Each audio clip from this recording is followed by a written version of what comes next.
central planning of the federal government. Sounds very Mao Zedong-ish, right? We're going to take the government and destroy you education. We're going to purge you if you don't submit.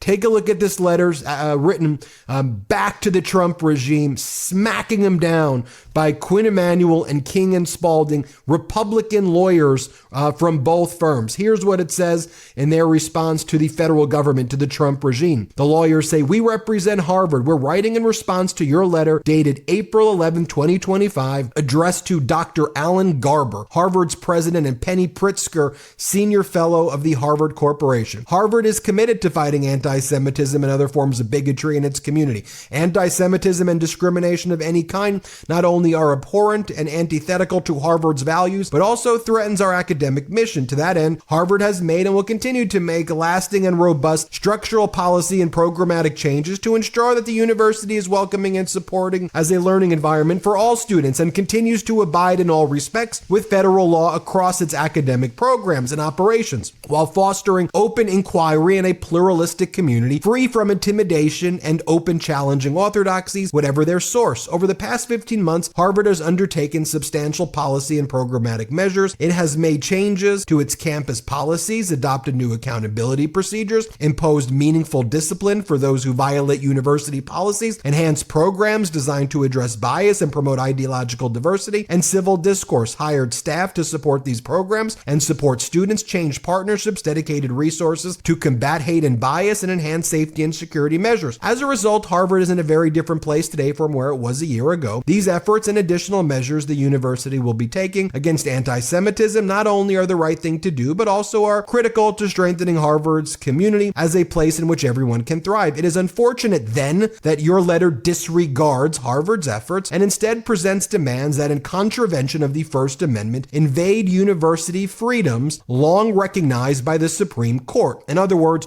we're ready to fight you. We're ready to litigate you, you pathetic, vile Trump regime. The government's terms also circumvent Harvard's statutory rights by requiring unsupported and disruptive remedies for alleged harms the government has not proven through mandatory processes established by Congress and required by law. No less objectionable is the condition first made explicit in the letter of March 31st, 2025, that Harvard accede to these terms or risk the loss of billions of dollars in federal funding critical to vital research and innovation that has saved and improved lives and allowed Harvard to play a central role in making our country's scientific, medical, and other research communities the standard bearers for the world. The demands extend not only to Harvard, but to separately incorporated, independently operated medical and research hospitals engaging in life-saving work on behalf of their patients. The university will not surrender its independence or relinquish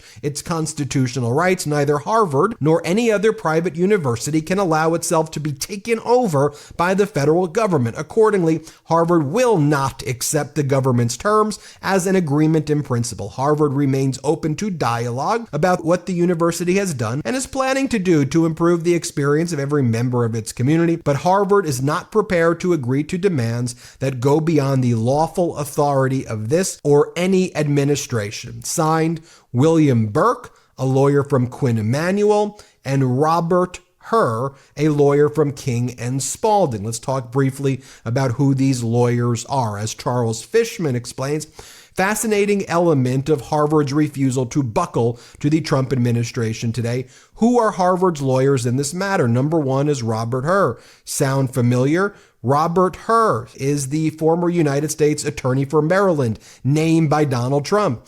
Then Robert Herr was the special counsel who investigated former President Biden's mishandling of classified documents. Herr was the guy who said Biden was an elderly man with poor memory and declined to charge Biden. That's Harvard lawyer number one. Harvard lawyer number two is William A. Burke, currently a member of the board of directors of Fox Corp, the owner of Fox News, Rupert Murdoch's company, and a lawyer working for Murdoch on the board. Burke served as special counsel to the Republican House Task Force that investigated the attempted assassination of President Trump. Burke is good friends with Justice Brett Kavanaugh, clerk to Justice Anthony Kennedy, special counsel in the George W. Bush White House. That's Harvard lawyer number 2 in the case of Harvard refusing to bow to the Trump administration. Given Harvard's access to legal talent, Harvard Law School alone has 100 faculty. These two people from these two firms are no accidents. Two lawyers with impeccable Republican credentials, one a former Trump appointee, signing a blistering letter on Harvard's behalf, eviscerating the original notice letter from the Trump Department of Education. Harvard is in for the long fight. Senator Bernie Sanders wrote the following: "Congratulations to Harvard for refusing to relinquish its constitutional rights to Trump authoritarianism. Other universities should follow their lead, and instead of doing pro bono work for Trump, cowardly law firms should be defending those who believe in the rule of law." Now, after that letter, the Trump regime paused $2.2 billion in funding after Harvard vows to resist demands. You know, from what we just read, Harvard will not comply with the Trump regime's demands to dismantle its diversity programming and limit student protests in exchange for federal funding. University President Alan M. Garber announced in a message to affiliates Monday afternoon.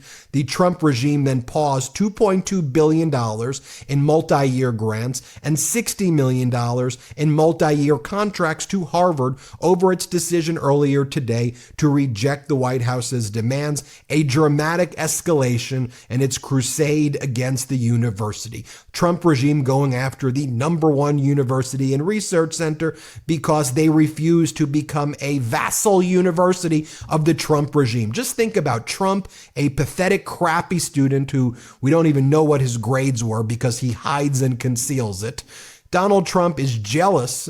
So Donald Trump wants to control Harvard himself, the same way he wants to control these law firms to do the bidding for him. By the way, shout out to those law firms, King and Spalding and Quinn Emanuel. They've been consistently standing up against the Trump regime while other big firms have folded. This was the second letter the Trump regime sent. They sent one back on March 31st. Here's their letter, April 11th, 2025. Just take a look at how they frame this. This is how the Trump regime writes it. This is how their shakedown takes place. They go, "Here are the terms of our contract. If acceptable to Harvard, this document will constitute an agreement in principle, which the parties will work in good faith into translating into a more thorough binding agreement. As you will see, this letter incorporates and supersedes the government's previous letter." So it goes and it talks about how the federal government wants control over admissions in Harvard.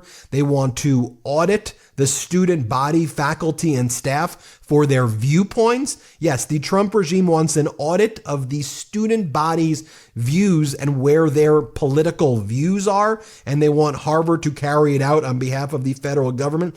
Discontinuation of DEI.